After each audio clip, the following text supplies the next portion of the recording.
Hello everyone, Sunday special মেনুতে বানাবো চিংড়ির মালাইকারি। প্রথমে মাছগুলো কেটে বেছে নিয়েছি, তাতে নুন আর হলুদ দিয়ে ম্যারিনেট করে রেখে দিলাম।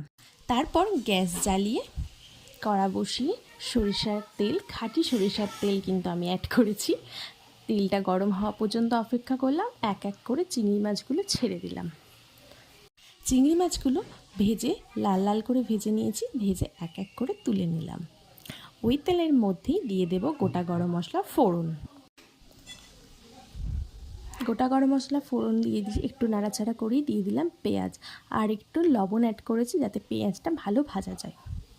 পেঁয়াজটা 60% ভাজা হয়ে যাওয়ার পর তাতে অ্যাড করেছি আদা রসুনের পেস্ট আর টমেটোরও পেস্ট। সুন্দর করে মশলা কষিয়ে নিয়েছি, তাতে হলুদ গুঁড়ো আর কাশ্মীরের রেড চিলি পাউডার অ্যাড করেছি। তাতে টক দইও অ্যাড করেছি। মশলাটা কিছুটা নাড়াচাড়া করে নিয়ে তাতে দিয়ে দিয়েছি চেরা কাঁচা লঙ্কা আর ভেজে রাখা চিংড়ি মাছগুলো।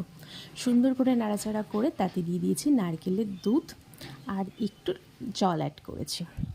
কিছুক্ষণ নাড়াচাড়া করে তাতে দিয়েছি জিরে গুঁড়ো, তারপর ব্যালেন্সের মতন চিনি দিয়েছি, আর শেষে ঘি আর গরম মশলা ছড়িয়ে দিলে আমার রেডি চিংড়ি মাছের মালাইকারি। এটা ফ্রাইড রাইস কিংবা প্লেন ভাতের সাথেও খাওয়া যাবে।